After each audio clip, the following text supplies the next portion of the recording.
based on this, it does make it look like one of us didn't survive Vegas. I mean, to be fair, like when I parted with y'all, Blake was in rough shape. Oh yeah. At one point, we talked about it on BS, so we won't do it on Fight Boys. But my favorite quote from you all weekend was when the captain stood up, put his cigar down, went to the bathroom, and then you quietly leaned forward, like, "So how long is that gonna last? Because I don't know if we can get him into an airport like this."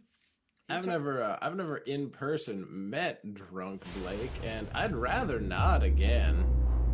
Drunk Scottye's a fun time. Drunk Blake is just there.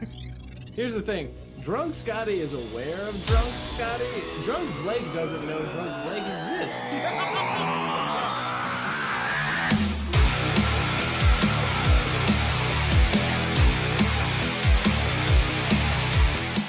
Welcome to Fight Boys, ladies and gentlemen, the show about professional and not so professional wrestling. I am your host, the new dad, same as the old dad, Scottye Moore. New dad sucks. New dad sucks. I'm the Dylan. Oh man, I'm happy we took you to Vegas because I feel like you've got a reinvigorated view on wrestling, on the show, on everything. Also, Blake's just not here, which I like to think is Blake didn't survive Vegas. Only 2 members truly made it back. There's a part of Blake still in Vegas. Dude, that first flight from Vegas to fucking like Dallas. Yeah. Like as we were going, we were all in just the roughest fucking shape. It was that trip, the trip back where we were all, mostly me and Blake, sobering up. I fell asleep for 30 minutes, woke up, and you kept a bottle of water because you think hydration's important, unlike me and Blake. I just woke up and my lips were chapped from like the Vegas dryness, and I had like a huge back pain, and the whole time I was just like, you were both asleep, and I'm just staring at your water like SpongeBob in that one episode, like, I don't need it. But wrestling's happened. And oh yeah, wrestling, freaking best of the Super Juniors happened. Oh my god, okay. Before we get fully into Mox talk, which is really what's going to happen, would you like to review the rest of Super Juniors? So best of Super Juniors had an amazing run this year. So like last year, it was seen as kind of like a filler tournament, and despite the fact that like overall the average gate wasn't as good because Hiromu was out, and Hiromu was a pretty big draw, and they had to replace like. They'd have fucking Ren, Narita, and Doki, which, like, who gives a fuck about? Wait, was Hiromu injured for Best of Super? I thought he won it last year, or was it the year before? Yeah, he did. He won it. Oh, okay. And then he got injured. Oh, okay. I see what you mean. Because remember, we saw him at CEO. Yeah, that good boy. Yeah, that good. But like he was still out this year, so like that hurt. But despite that, the overall match quality, per block, holy shit. Mm-hmm. Like there were like a couple of the Kirkin halls were like being like, is this the best show of the year?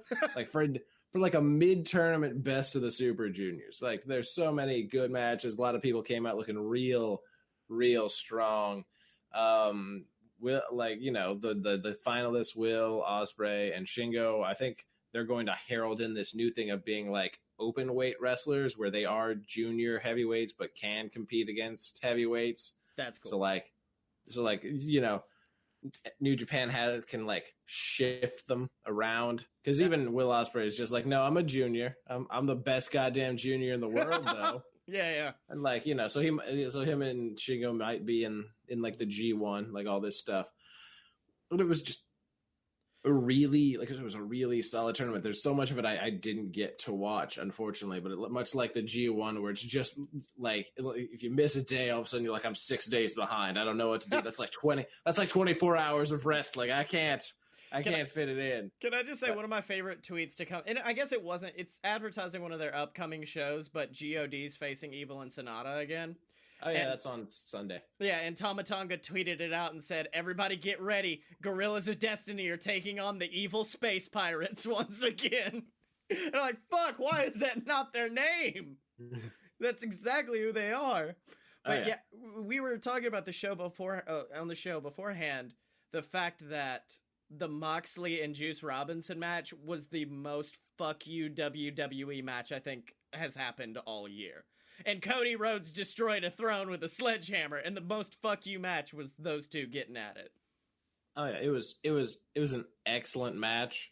Where they were just like, Japanese table, no, fucking Juice Robinson at one point was like, I'm breaking this fucking thing, and he reset up a table that didn't break initially. Yep. Like that is how much they're like, we are doing this. Yeah. Oh, that was one of my favorite moments someone brought up on Twitter was Mox. I don't know if it was a DDT or what, but it was the first spot involving the table.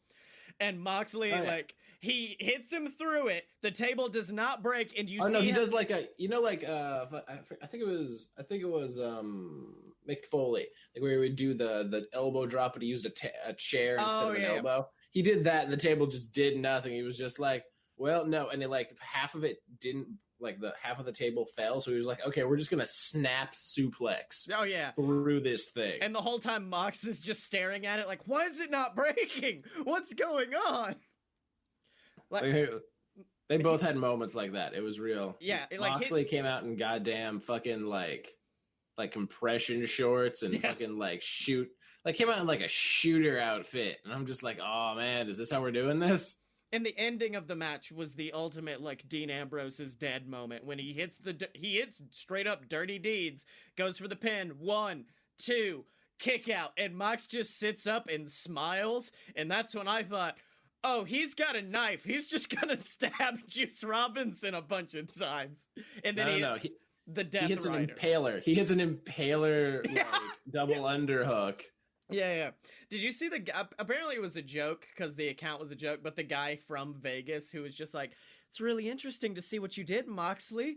The move that I innovated, the move that you've stolen from me. Like, he wrote this whole paragraph all about how the Death Rider was stolen from him. And I'm like, oh, this is the pinnacle of indie wrestling Facebook. It's beautiful. Yeah. That was a great match. And then like the best of the Super Juniors final, where like Will Ospreay was like, I really feel like I can actually kill myself this time. Like, I put all the effort into it. If I try hard enough, I will die in this wrestling ring tonight. It'll be great. Shingo Takagi is like my boy. He's in my, everybody's got their boy say, but the Shingo Takagi is in there, despite the fact Shingo Takagi, incredibly accomplished wrestler, but Shingo Takagi like just went into that match. He's just like, hold on, I need to show everybody why I'm awesome at wrestling. Yeah. And then everybody came out. I was like, he lost, but holy, did you see the shit he pulled in that? Will Ospreay is not human. Like, whenever Hiromu Takahashi joked that Will Ospreay was a cat, like, I swear to God, he might be right. Like, Will Ospreay is a real life tabaxi. That's the only explanation. Man, with me, my new boy coming out of last weekend. I know you had a new boy. Well, Joey Janela became your number one boy. Marco Stunt. I follow him on Twitter, and it's the best. Oh, yeah. Marco Stunt's my new boy. I love Marco Stunt. Like, I went back and watched the buy-in a couple of days ago, and I missed this spot live. But the one where I think it's AC Baby, he's just, like, bouncing off the ropes as Marco runs and like tries to do a drop kick, and he just throws the child. He throws the boy outside of the ring like he's a baseball. And I'm like, holy fuck, Marco Stunt is tiny.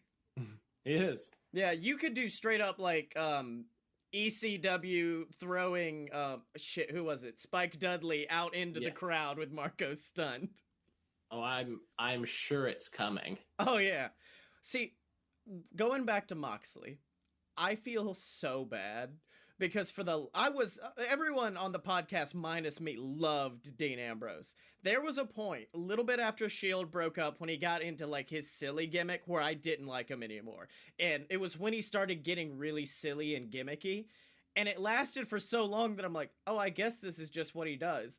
Now I'm realizing I've got like a sixth sense where I can tell when a wrestler is no longer happy with the company because their shit just doesn't work for me anymore. Because I had the same thing with Punk.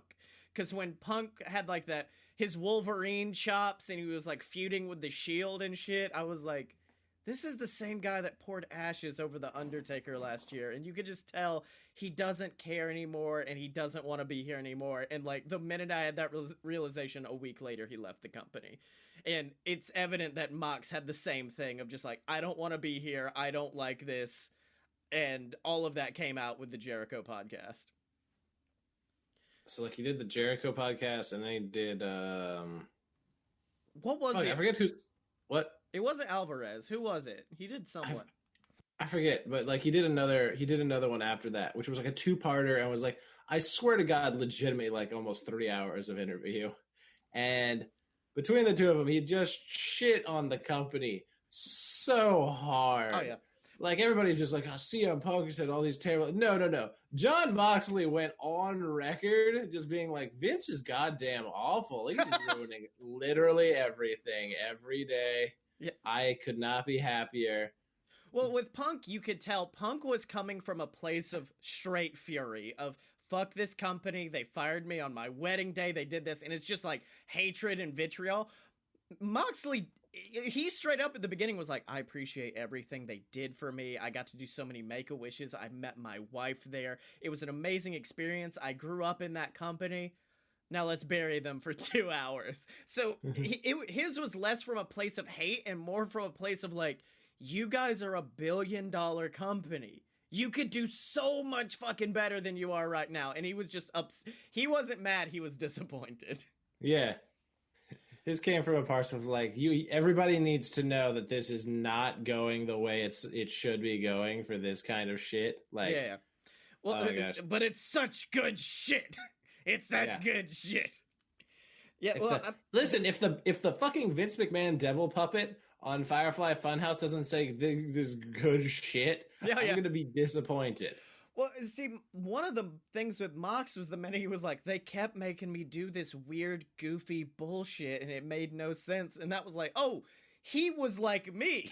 He understood that, like, oh, I could do so much better in this company, but instead you're making me do ridiculous bullshit every single week, like come out with a hot dog cart.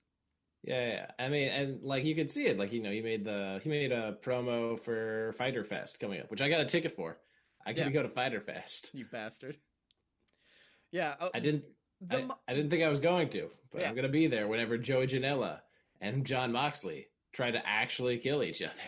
I mean, that was the Undertaker Triple H like face off before WrestleMania version of independent wrestling, is Joey Janela coming up, lighting a cigarette, and then Moxley just taking it out of his mouth. And I'm like, oh, this is now match of the year. This is now the match I want to see more than anything else in the entire world. I mean, I still, like, the only thing I want to see more, other than, like, Kenny versus John, which is going to be just, like, probably, like, an all-out. Oh, yeah. And it's going to be amazing. I still want to see John Moxley versus Jimmy Havoc, just because Jimmy Havoc has shown almost a gleeful disregard. Jimmy Havoc has gone on record as saying that he has tried to figure out how he can get shot in a match. Yeah, just for like the spot of it, like I figured like in, you know, you like take it in like the leg or something, and it's just like he was doing it on fucking Rockstar Spud had a thing for high spots, and you see Spud being like, "What the dude?" Like, but I want to see that. I want to see him versus John so bad because, you know. Oh man, like there's the spot during the Over the Top Battle Royal where Tommy Dreamer is just like running around like decking people with that trash can lid, and then he hits Jimmy, and Jimmy just looks happy about it. He's like, "Fuck yes, this just happened! Hell yes! I'm about to staple your balls to your leg." Yeah. You know that you know the podcast, like you mentioned whenever John Moxley is talking about all this stuff. It was just like fucking like powerbomb me 1,000,000 times on the thumbtacks and like F5 me through like the earth, like murder me. That's Jimmy Havoc every match. Oh, it's yeah, just yeah. like do it. Fucking do it. Like he so can face together. He can face Joey like, Ryan, and like it's gonna be a comedy match with a bunch of dick spots, and Jimmy Havoc's like, I can cut it off though, right? I can just like pull out a knife and cut off your dick, please. And Joey's like, what the fuck's wrong with you? I can try to stab it, and then like it repels the knife. that a spot we can work into this? Oh yeah, I hit it with a razor blade and it cuts me instead. The fucking his dick grabs the knife from Jimmy Havoc, and now Joey's running around thrusting a knife at Jimmy Havoc. What do you got there? A knife? No! Man, I feel so bad because I was so hyped for NXT 25 because I'm like, okay, I know WWE is not going to do a good job of recovering from AEW and Double or Nothing, but NXT, they'll just have like a fantastic show to prove that they're still in it. And it was a good show, but it wasn't in the NXT quality shit that I'm used to. Like the very next day I sat down and watched the ladder match from TakeOver New Orleans, and I'm like, where was any of this during TakeOver? I mean, there was a ladder match, and like the spots I saw of it was pretty good. Like, it was all right. Like the Breeze match was kind of ridiculous to me because the ending of the match sees Breeze hit the beauty shot, which was not called correctly, but I was like, he's been out for a while. And Velveteen rolls to the outside, and now it's the thing of like, you got to get him back in the ring. Get him back in the ring. And he goes out, and the ref gets to like an 8 count, and Breeze gets back in the ring like, oh no, what do I do? And I'm like, break the fucking count. You can't win the title off of a count out. This isn't New Japan. Yeah. And then Velveteen just like gets in the ring, hits the what's his Death Valley driver called? I can't remember off the top of my head. I can't either. Yeah. The cool cartwheel move he does, and then hits the Purple Rainmaker, and then hits the pin, and that was it. And I'm like, this was Breeze's first match back. Like, have the spoilers come out for the next tapings? Is it gonna be anything decent? Like, is Tyler Breeze like, well, I didn't win that title, but now I have not seen anything, oddly. Oh yeah. Instead, it's like, well, I couldn't win that title, but now I'm gonna challenge Adam Cole, baby. Okay. I mean, Adam Cole's coming to the main roster along with the rest of Undisputed Era, despite the fact that like so much of people they called up already aren't on TV. Yeah. They called up, what was it, like 8 people in the course of 2 months, none of whom are really on TV anymore. EC3's gimmick now is basically being a disgruntled talent in the back with a red Solo cup. Just like, fuck all of this. Oh, the reason EC3 is getting buried is because everybody booed him whenever they found out that Dean was leaving on the house shows. That's right. Because Vince McMahon. Yeah, that was even Dean was like, they ain't gonna boo me. They know I'm leaving. Come on, Vince. And Vince's like, no, it's such good shit, though. And then it's Raw. So you. It's so you. And then Raw has just been the hottest garbage in recent, like, this is the worst I think Raw has been in since I've started watching wrestling. Like, it's gotten really, really bad. So here's the thing. So, after Brock Lesnar cashes in, because supposedly, like, air quotes, Brock Lesnar is cashing in tomorrow. And if that happens, they officially have nothing. They have no stories. Yeah. They have literally nothing.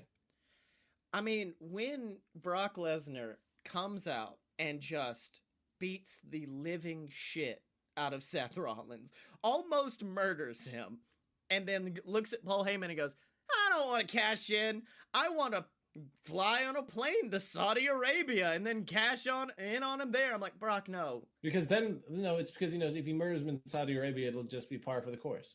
Well, not only that, I'm fairly sure WWE is aware of the fact that no one wants to watch this show.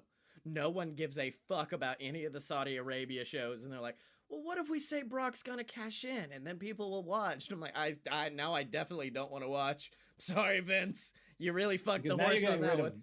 Now you're getting rid of Brock Party. Yeah. And then I'm fairly sure the end of that Rey Mysterio match was a botch where he pins Joe, who definitely has his shoulders up. And so that's why you just give Joe back the title.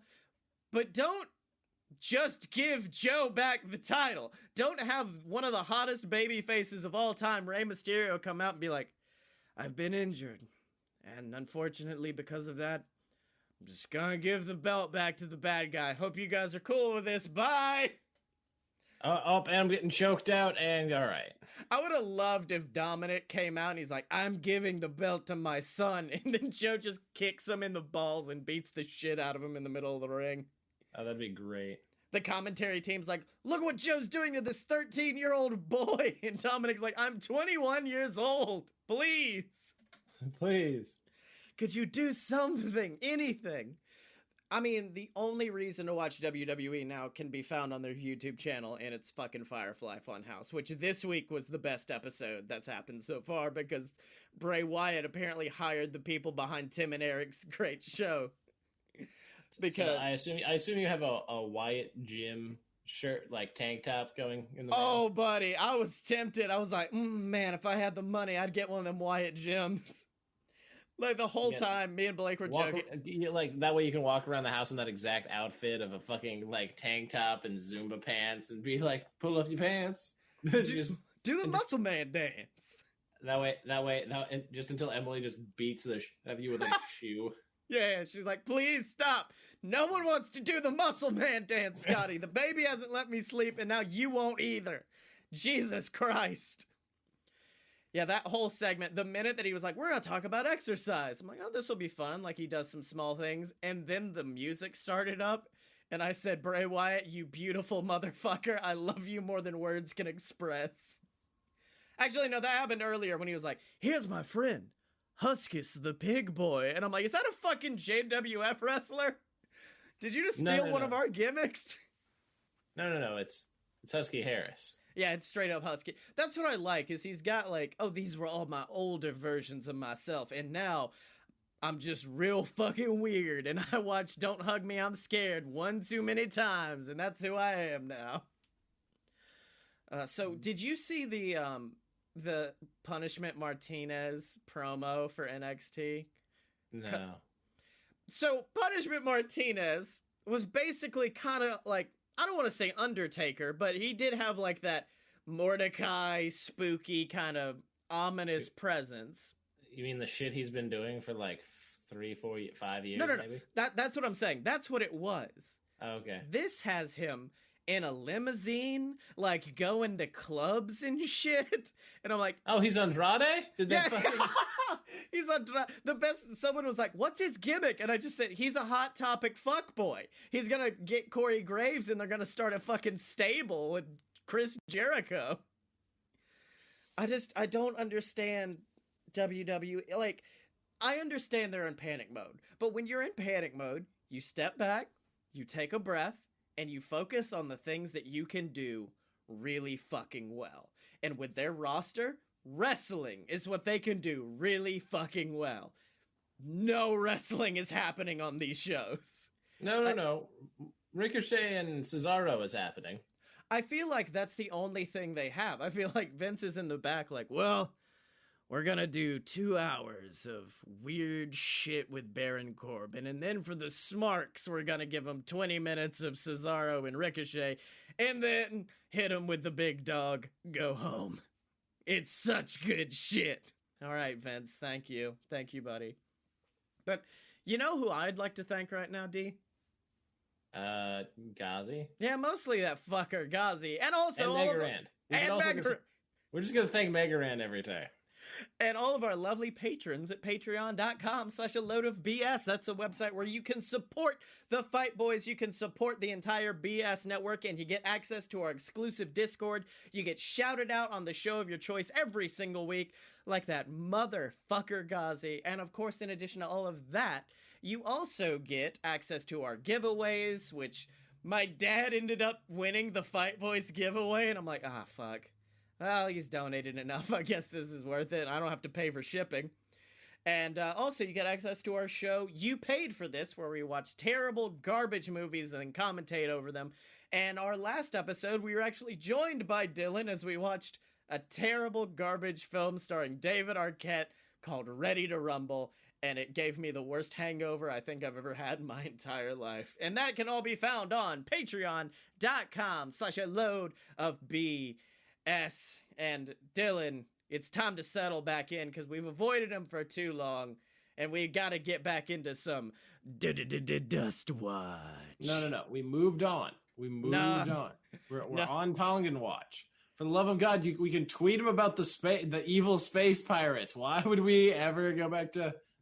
Nope, I'm too committed. I'm too committed, baby. We're doing I'm this. not now. Now I'm walking away. That's just... You remember a while ago where like I asked why you even have this segment? Because you don't listen to Blake or me about any of it? We're gonna go back to a StarCast and perform in the future. And we've got to have this in the chamber. Right. We can bring it back for those shows. In the meantime, we can just tweet at literally anyone. We can tweet at Marco Stunt. Do Stunt Watch. He's low enough that he might actually follow us. Yo, at Marco Stunt, we're sorry that fucking Nick Gage yelled at your brother. Actually, then in parentheses, actually we laughed at it too. Should we do Janela? I feel like Joey we could get. Sure. All right, so yo at Joey Janela, can you get Sexy Chucky T to follow us? No. God damn it, leave Sexy Chucky T out of this. Yo Janela baby. Yo Janela baby. Look forward to watching you potentially die at #FighterFest. Look forward to seeing you get murdered at FighterFest. #please follow us. Did you see that the GCW show that's running the night before they're running a show that's technically owned by the Invisible Man's Corporation? I was like, what the fuck, Joey? I love you, but what the fuck, Joey? #spring break watch. #retweet and follow. Now, do we wanna even try to do predictions for the garbage show that's happening tomorrow? I don't want to acknowledge it. Like, can we just... Because literally Blake took a knee. That was how much he was like disgusted by how bad this show is going to be. And I got to be honest, I'm almost there with him. Yeah. I'm straight up the same way. In the recent weeks, I'm slowly turning into Dylan because and we're going to talk about this in a few, after the ROH thing happened, I'm like, man, fuck ROH. ROH is the worst. And then Jim Cornette did some shit. And I'm like, fuck Jim Cornette. And now with WWE, I'm fully like taking a loss on it. I'm like, no, I'm good. I don't need WWE. And I think it's AEW, honestly. The minute AEW came out and was like, hey, we're about to put on the best show you've seen all year. And I'm like, oh, okay. I don't need anything else anymore. We're good. We're good. Put that shit just right here, right in the veins. Put it in my veins, baby. All right, let me look up. Give me Marco Stunt versus Jungle Boy. Oh my god, yes, that's all I need. Just two tiny motherfuckers running at each other in the middle of the ring. All right, let's see this. I want a tag team match. I want Jungle Boy and Luchasaurus versus Marco Stunt and Joey Janela. Oh yeah. And Jungle Boy and Luchasaurus are like really teaming up well with each other. Meanwhile, every time Marco tries to make a tag, Joey Janela drops down and smokes a cigarette. And that's the whole plot of the match. Let's see.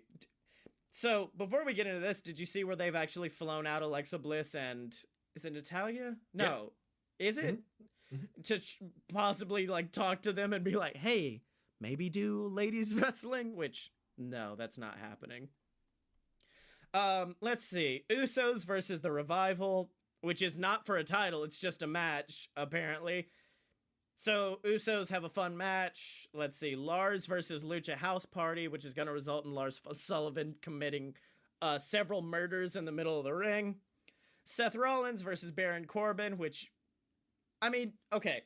If we're going to talk about the cash-in, does Brock even fucking wait for the match to start? Or does Baron Corbin start walking to the ring and then get kicked in the nuts by Brock Lesnar, who's like, fuck you, the match has now started? Either that or they do a reverse of the heist of the century. Oh, where Brock comes in and cashes in and then pins Baron Corbin to win the title. I could see that. If Brock Lesnar, this is the snapping point. If Brock Lesnar cashes in and comes out with champion, I don't know if I can keep watching WWE. I will spend that time that I usually reserve for Raw and SmackDown and watch like NXT and NXT UK and maybe get a subscription to watch New Japan or some shit. Like, oh, did you hear the great story about the NXT UK show? no, what? So apparently, the story goes that New Japan is running a show, like Royal Quest in London, and WWE had like a spy in one of the box office that was selling tickets and saw that it wasn't selling well. So they were like, "Oh, there's money to be made here. We can run a show in Cardiff," and they did no research because there is a Wales versus Ireland, like I think rugby. Oh shit! Like match that day. Yeah. So like fucking, it's not. You're going up against like actual like entertainment. And then it also turned out that that wasn't the only box office that was selling New Japan tickets. That actually sold twice as much as WWE saw it. So like, they just from both ends on this because they didn't do any goddamn research on it. And so like, I'm really looking forward to watching that bullshit happen. I think they were really trying to be like, here, we'll run something so that like, it was like the World of Sport thing, which is all fucking NXT UK feels like now is hey, we have to have something here because this is a hot scene and like we need to make sure that we don't get taken down. But yeah, so that was fun. Anyway, on to heels and faces. Let's go with my baby face of the week first because rant shorter. Okay. What? Well, because that rant is shorter. Oh yeah. Well, see, my baby face of the week was originally going to be Jon Moxley or Bray Wyatt. But no, instead, it's a man I discovered about an hour ago, and I sent a video to you. And he's on Facebook under the name Super Hummin. It's not human, it's Humman. And he guess he's a gigolo? Or a juggalo, I'm sorry. Because no one would ever pay this man. And he just has this series of like 1-minute videos where he just looks up, he's like, "What's up? My name is Superhuman, and I'm about to jump onto a bunch of thumbtacks on some chairs. This is all for my juggalos and my juggalettes. Please don't try this at home. Thank you for watching. Whoop whoop." He never says whoop whoop excitedly. It's always with fear of what he's about to do. And then he backs up in front of whatever he's doing, whether that's running headfirst into a brick wall or jumping into a wheelbarrow that is just filled with thumbtacks, and then just yells, "Fuck this shit!" And then he runs and jumps into it, and then it's a solid like 2 seconds. Have you seen the Reddit, like the R thread, which is perfectly cut screams? Mm-hmm. That's all it is him jumping in. You hear "ah!" and then it's just gone. I'm not one of those people who usually enjoys watching people getting themselves hurt. But he's just too good at who he is as a person of just being like, "All right, juggalos and juggalettes, let's do this." Ah! But he's my baby face of the week. Do you want me to get my baby face, or do you want to get this rant out? I'm going to need you to do both because we're going to spend the rest of the show talking about this bullshit that happened, I think.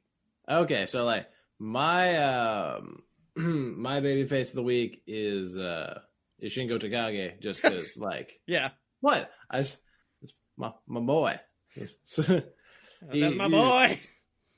Yeah, because I watched him have a really good tournament, and he was like a fucking juggernaut, and the fucking pumping bomber is like, it's been a while since I have gotten mad in a wrestling match when somebody counters a move. Yeah. He's like, no, I wanted to fucking see that.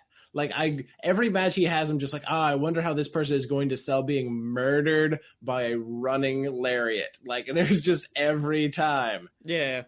And I appreciate it for giving me that. Cause like during Ospreay, like he did that. And then there was one point where like, cause Ospreay normally does like a, oh, you caught my kick. Okay. Flip me backwards and I'll do a backflip. The spot where Shingo flipped him so hard, he backflipped twice and took a flat bump. That was how much rotation he got. And I was just like, that was fucking awesome. That was amazing. Mm-hmm. He fucking did a tope suicida. Like, and you need to understand, Shingo Takagi weighs probably around as much as I do. and is like just this like 5'11" Japanese man built like a brick shit house. Yeah. So it's just like one of those like brick like mailboxes just coming at you, and it was the best. Yeah. My heel is fucking Vince McMahon. Yeah. Because John Moxley over the course of 3 hours confirmed my disdain for Vince McMahon and the company, because everybody was just like, nah, like these people are whatever. Like there's so many like WWE like defenders. Yeah. And like, no, it's a system, or like if they try harder, like some people have whatever. And I was just like, no. If John Moxley tried 4 years and like was getting physically nauseous at the thought of like having to do TV, then WWE and like Vince McMahon are the problem. Yeah, straight up. My heel of the week is, I'm gonna say Ring of Honor as a whole, but mostly Bully fucking Ray, the worst human being on the planet. Because I'll read a series of tweets from I Am Hollywood X, who was at a Ring of Honor show 2 nights in a row, and he's like us, where he won't just be like, boo, or, yeah, it's the kingdom. He instead is like, I'm gonna make jokes, and I'm gonna be clever, and I'm gonna jaw-jack back and forth with the people who I can, and he was jaw-jacking back and forth with the beautiful people. Dark match is some local girls fighting, Allure interferes, Velvet and I exchange words along with the rest. Nothing crazy. Mandy Leon spits on me from the side, which isn't preferable, but I don't care. That shows how buck wild the story is that he got spat on by Mandy Leon. It was like, that's not a big deal, but it's alright. Side note, I love and respect 99% of all wrestlers. I honest to God never try to make the show about me, get myself over. My rule of thumb is to boo the bad guys and cheer the good guys. It's rare that I flip the script, but I always decide to go along with the show, which is a very appropriate way to act. And then apparently another match happens where it's literally the same setup. It's 2 local girls fighting, and then Allure interferes. And he goes, I'm mouthing off to them for no other reason than they're the bad guys. At some point, Velvet Sky seemingly loses her cool and is challenging me to come in the ring, telling me to suck it and calling me a pussy. No problem, get your heat. And she calls me a virgin, so I remind her that she has sex with that fat turd Bully Ray. Call them the Tramp Stamp Trio, which is very good, in the segment. Fast forward 5 minutes and I get a tap on the shoulder. Hey, we're with security and need to talk to you about an incident that occurred. Immediately, I think of the Allure stuff, but think that maybe Mandy got in trouble for spitting, face-palming me.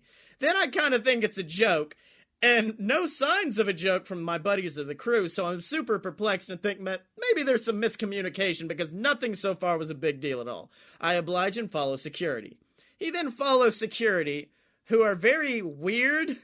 Like, it sounds like he's about to get murdered, because he's like, what's going on? They're like, just wait till we get to the back. And he gets to a room, and then just fucking Bully Ray walks in. And Bully Ray, who is still in full gear from the opening segment, and the security leaves. And just leaves him alone in a room with Bully Ray, who stares down at him and goes, hey, heard there was an incident tonight with you and some of the girls. Yeah, I guess. So here's the deal. You're done talking down to them. You need to treat them with respect. Don't be saying anything you wouldn't say to your mom, got it? And of course, the man being smart just goes, yes, sir, I understand. I don't know why I'm doing him like he's Morty. Oh, yes, sir, I understand. And then Bully Ray ends with the quote of the weekend, which is, yep, end of convo. Go be a fan. Which is what he was fucking doing, Bully. He was being a fan, playing with the wrestlers. It's what you're supposed to do. Don't be a dick about this. I don't understand how because even Ring of Honor was like, we've heard reports of what's happened. We're doing an internal investigation, and yeah, you're supposed to have fun at a wrestling show, and no one should ever be left alone with a wrestler, like against their own will. Basically saying like, Bully's gonna keep doing what he wants to fucking do. What do you want us to do? He's Bully Ray. Like it was the most ridiculous thing I could ever hear of in my entire life, and it was the first time I was like, all right, yeah, fuck Ring of Honor. Like, because once they lost the Elite, I was like, okay, they're gonna have some months in free fall and then jump back on their feet. They've not gotten back to jumping on their feet at all in recent months. And I don't know. What was your reaction to the story? My reaction was why is this a thing that's happening? Yeah, why could this just not go? Yeah. Well, I mean, like, that's one of those stories where I would immediately come out and be like, hey, everyone needs to know what the fuck just happened because it's ridiculous. The Ring of Honor, and I think I tweeted this, is becoming the new WCW. Because Bully Ray is their Hulk Hogan, who is, like, has full creative control, has control over everything, I think. And it's fucking up the shows. And he's bringing in, like, I don't want to say he's bringing in his girlfriend, because Velvet is talented, and Velvet can come in and do what she needs to do. But no one wanted to see Velvet there. No one wanted that. And I feel so bad, because Ring of Honor used to be fucking amazing, and now they're trying to compete with WWE instead of doing what they're good at, which is wrestling. So, anyways, how much is New Japan World a month again? $10? Less than that. It's like less than $9. Oh, fuck it. Okay, yeah, I think I might have to transfer over some of our Patreon credits into that, I think. But it's a good time. Even if you just watch their, because, like, you know, G1's coming up. Yeah. So that's like all the best wrestling. And then you can watch Minoru Suzuki murder people. I love that as I was just relaying how much I hate Ring of Honor and what they did and what WWE's been like, you're just kind of sitting back quietly like, yep, what have I been saying since day fucking one on this podcast, Scotty? Happy you're finally joining the rest of the class. I've been saying that since the Elite left. And, like, because, like, even Cody would, like, back when they were with ROH, was like, yeah, they can't fucking draw for shit. Like, we have a half-empty, like... Yeah. Like because wasn't the original tweet that spurned All In something like Ring of Honor could never draw something like that? And then Cody's like, if they couldn't, but I fucking could. And then he did.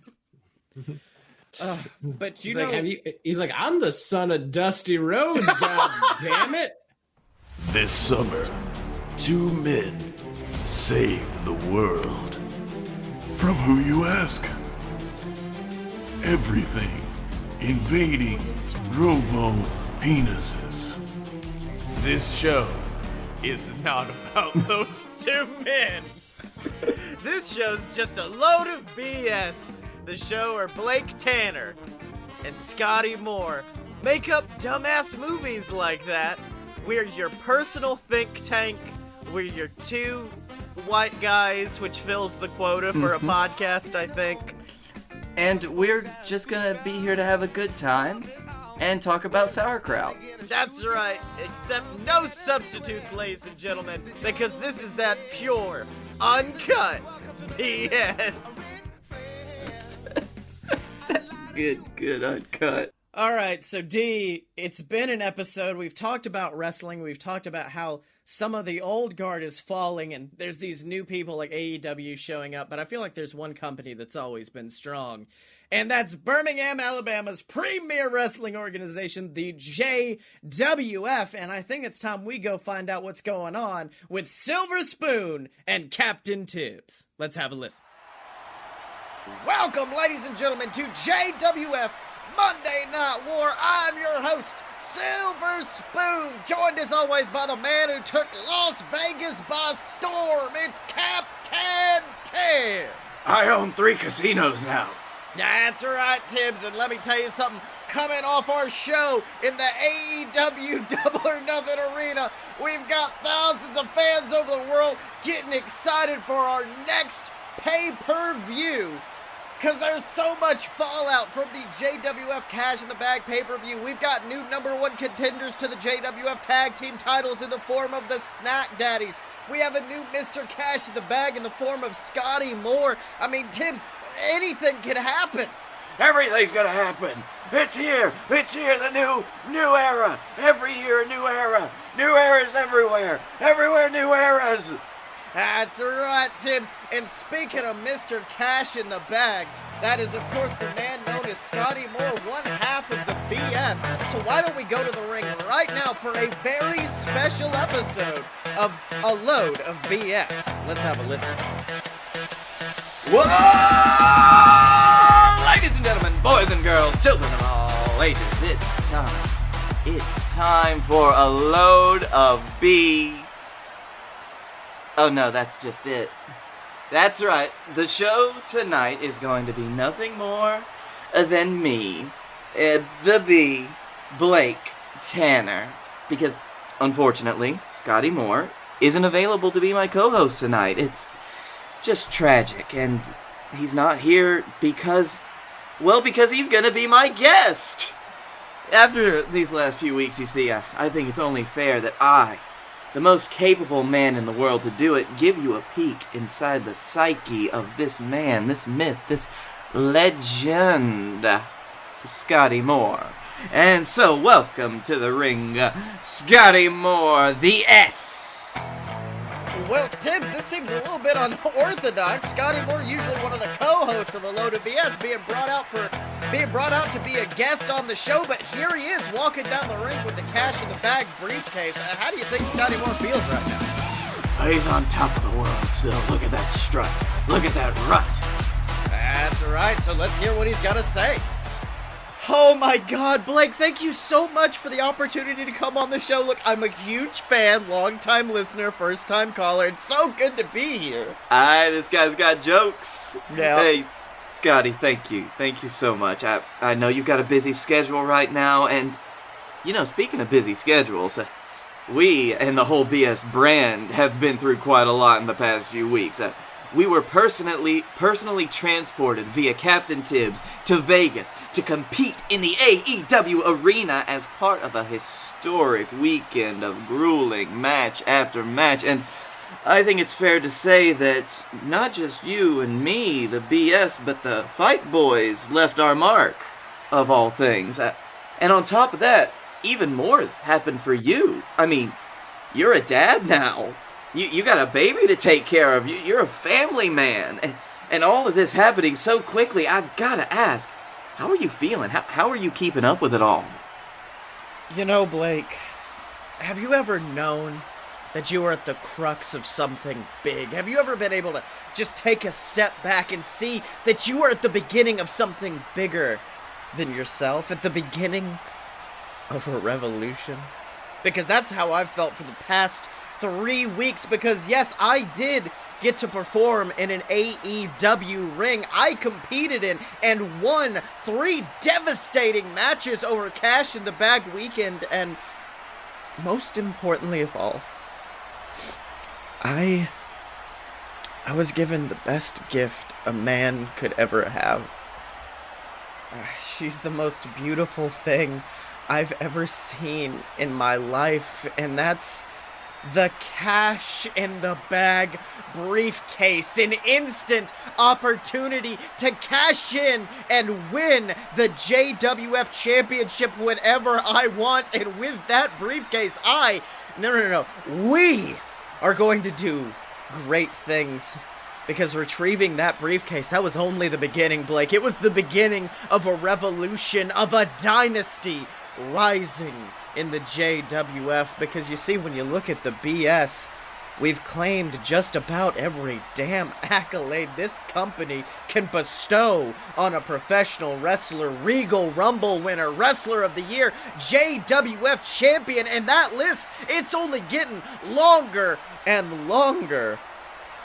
And to anyone that wants to stand in the way of the BS, well, they're going to realize very soon what happens when a dynasty rises. Now hold on a second, let me stop you there, because I bet there's a real big story behind this that I think we need to tell. But before you tell it, let me tell you out there about merch.aloadofpurebs.com, where you can buy all of our merchandise for the podcast. We've got shirts, posters, cups, and more. Omaha Steaks!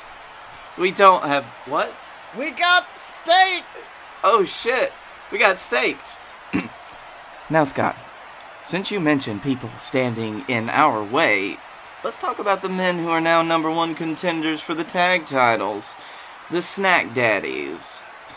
Now, I think we all know that your relationship with your dad has been strained and contentious over the last few years. I have to ask, how does it feel having your own father challenging you for the titles that, well, to be completely honest, we made prestigious?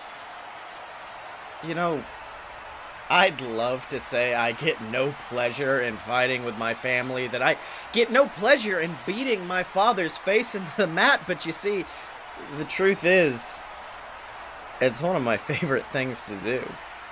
Because you see, a father's supposed to make you into a man, right? He's supposed to toughen you up for the real world, really make you ready for that rough and tumble world out there. But you see, my dad never did that. No, my dad decided to coddle me and spoil me every inch of the way so that when I was thrown into that real world, it was sink or swim, and I sank. And I spent a long time underneath that water struggling for air, and I learned to fight for myself. I learned how to be a man myself. Not with my dad, on my own. But you know something? I forgive him. I forgive him for that. I really do, because I now know that my father could never teach me how to be a man. Because he isn't a man himself. So whenever he and his little partner in the Snack Daddies decide to step up to the plate and take a swing at the champs, I owe my father a favor.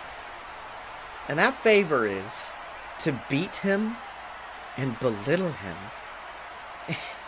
and do the one thing that he could never do, and teach him how to be a man. Well, Tibbs, let me tell you something. We thought this was just going to be a normal match between these two teams, but Scottye Moore just took it personal very quickly. What do you think? Well, Sills, I think it's going to be hard not to take it personal when you're fighting against your own father. And you're also fighting against the man who ruined bacon for a nation. That's right. Of course, Scott Moore's tag team partner in the Snack Daddies, Guy Fieri. But who knows? They may be facing off at the next pay-per-view. But of course, let's focus back on the Cash in the Bag pay-per-view, where in addition to everything else, we saw a hellacious, grueling match as the Dylan took on Mojo Gruff, and despite everything the former JWF champion had, Mojo Gruff ended up victorious over the Dylan. How did you feel about that match, Tim? Sills, it was just a horrible travesty. You see, not only did Mojo Gruff come down, Mojo Gruff had help. Sills, he had help of the most vile nature. That's right, help in the form of the Demon Honeypot, the man who Mojo has aligned himself with over recent weeks in his quest to appease his master, he's claiming. And Mojo Gruff, actually, I think he's moved on from the Dylan, and he's been backstage. So let's hear what Mojo's got to say. The Dylan has been sacrificed. His body has been beaten and broken into the dirt, and my master smiles. It's a terrifying sight, to be completely honest with you, because my master shows me what will come when my work is finished. He shows me the destruction that will occur when he rises, and it terrifies me. Part of me wishes that Dylan had won. Part of me wishes that Dylan put an end to this, but no, I can't think like that. The master's will must be done.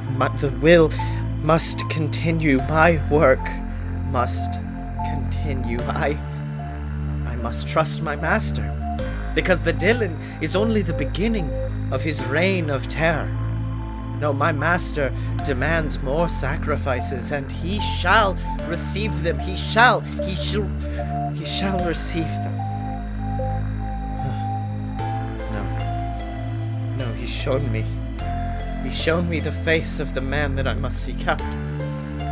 I see the face of a man that hides within himself, the face of a man who rejects his own name, his own heritage. I see the man behind the mask. I won't enjoy what I must do. But I must do it. It must be done. By his will, it must be done. Well, Tibbs, it certainly seems like Mojo Gruff has his sights on one JWF superstar, but who could it be? I mean, he's been speaking in riddles. I got no idea what's going on. Is it me? I don't think it's you. Do you reject your own name, or you are Tibbs, right? Yes. Oh, I think we're good then. All right. But who knows? Mojo Gruffy, it certainly seems he's almost apologetic for what he did to the Dylan, but I'm afraid of what's going to happen next if this continues, Tibbs. But of course... Oh, he's fully under the control of his Dark Master, the Honeypots. He is, completely lost, and he will have to be put down. I'm sorry. Well, speaking of men who we thought would be put down, let's talk about our JWF champion, the man who is still the god of the JWF, Momoa Curry. Tibbs, who of course had an absolutely hellacious match with the Hammerman at Cash in the Bag. I mean, the Hammerman threw everything he had at Momoa. At one point, Momoa couldn't stand Tibbs. It was just truly hellacious. I thought that the Hammerman had lost his own mask many times. That's right, Tibbs. But of course, after that hellacious match, Momoa did come out victorious, giving respect to the Hammerman for what he had done. And there's Momoa coming out, his ribs still taped from the match. I mean, Momoa's still suffering after so many weeks from the actions of the Hammerman. I mean, do you think that Momoa expected that at Cash in the Bag? I don't know, Sills. Momoa Curry's been through a lot before, but I think that even he can still be a little overconfident. That's all right, Tibbs, but he's in our ring right now, so let's hear what Momoa Curry has got to say. At Cash in the Bag, I was quickly reminded what it meant to be a champion. I was reminded that the target on my back is larger than I could possibly fathom, and I was reminded just how damn good those men in that locker room are. You see, the Hammerman took me to my absolute limit, to a point where for the first time in my career, I wasn't sure if I could finish a match. You see, a normal man should not envy the position I'm in, with dozens of hungry, talented wrestlers in the back staring me down, waiting for their chance to steal the title. But I don't fear them, because I am no normal man. I am the god of the JWF, and to all of those hungry wrestlers in the back, I have to say, I appreciate you. I appreciate you for the fight that you're going to give me, because it's going to wake me up to something that I've forgotten over the years. It's something that the Hammerman woke me up to at Cash in the Bag. It's the fact that I can lose. It's the fact that I may be a god, but this title will not be around my waist forever. Which means until that day, I will fight like absolute hell to keep this title and remind everyone why I am. Oh, Tibbs! It's the music of Scottye Moore, Mr. Cash in the Bag. He's coming out, he's got the briefcase. Do you think he's about to cash in now? Maybe. Are we going to have another podcast segment live with a champion? Well, I mean, Tibbs, let's not forget, this may be the best time. Momoa's broken. He's beaten after the Hammerman's battle at Cash in the Bag. This might be the best opportunity, but it looks like Scottye Moore's got a microphone. Let's hear what he's got to say. Ah, yes, Momoa. I am so happy to see you finally gotten to the last stage of grief. Acceptance. Acceptance that you will lose that title around your waist. Acceptance that at this point in your career, you're just an old dog waiting to be put down. I pray that you've also accepted that the person who's going to take that title, it's going to be me. Because you know something, you're right. There are a hell of a lot of talented guys in the back. I've faced them all, and none of them can ever hold a candle to Scottye Moore. And as far as that target on your back goes, I'm aiming right for it. Well, not me specifically. Oh my God, Tibbs! From out of nowhere, Blake Tanner assaulting Momoa Curry from behind with that steel chair, wailing on those bandaged ribs. This is horrifying, Tibbs. You gotta put that chair down. What are you doing? That's right, and now Scottye Moore going to the back. He's grabbed a referee, rushing to the ring as Blake Tanner continues to wail on the champ, and it looks like he's backing up. Is he setting up for it, Tibbs? He's going for the Blake out, but wait! Momoa Curry dodges it. The Momoan punch takes down the B. Scottye Moore entering the ring with that briefcase, and oh my God! A spear from Momoa takes out Mr. Cash in the Bag. You know something, Scottye Moore said Momoa Curry was an old dog getting ready to put down, but I think he proved right now that he's still got a lot of bite left at him, Tibbs. Oh, look at him getting up. That was a flawless spear, flawless Momoan punch, and he just took down our tag team champions. That's right, the BS running scared out through our audience, but wait. Momoa's trying to celebrate in the ring, but that's the music of the Dylan, the Lord of the Smart Side himself coming down to the ring, hot off of his tour of Las Vegas, and Tibbs, Momoa looks confused. I'm confused. What's Dylan doing out here? I don't know. After his match with Mojo Gruff, I didn't think he'd be out here again. That's right, staring down Momoa as he gets in the ring, but wait a minute. Picking up the JWF champion, handing it to Momoa Curry, and now Dylan is just staring at that championship. The championship that he actually won from Momoa Curry a few years ago. Tibbs, is Dylan doing what I think he's doing right now? I think it's a challenge. Well, who knows, Tibbs? I guess if you want to find out how Momoa responds to this, what happens next with the BS with Mojo Gruff, you're going to have to tune in next time to JWF Monday Night War. All right, so D, it's been an episode. What did you learn this week? I learned apparently you shouldn't remind people that they sleep with Bully Ray. Damn it, mine was gonna be, and I learned to never follow security in a Ring of Honor show. Oh wait, hold on. Now you have to officially say what your Twitter is. Now you get a plug. Yeah. I think it'll be at Dick and Stormy on Twitter. Yep. I wish there was more people at our live show, and then everyone's just like, oh, at Dick and Stormy. Yeah! And then, of course, Blakey can be found in the Nevada desert, still drinking alcohol.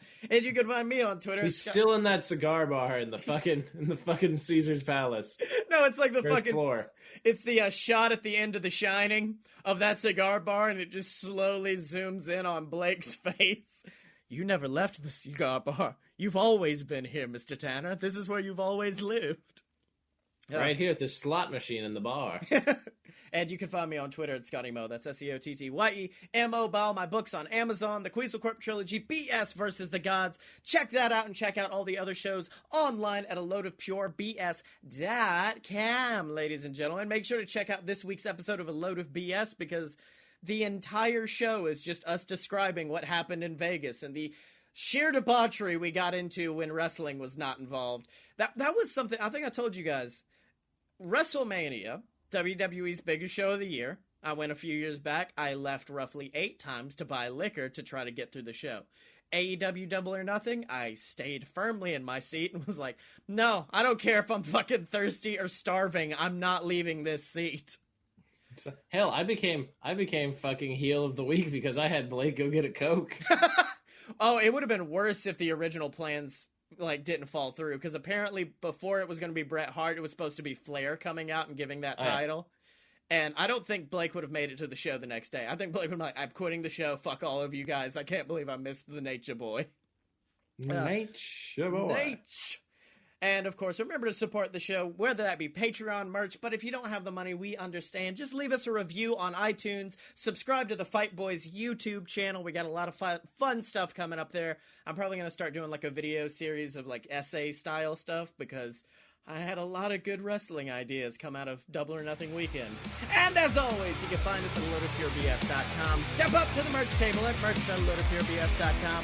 Find us on Facebook, donate to the Patreon, subscribe on YouTube, and remember to follow us on Twitter at Fight Boys Show, Marco Stunt, Joey Janela, Tomatonga, and Chuck Taylor. Because when you're a fight boy, you're a fight boy for life!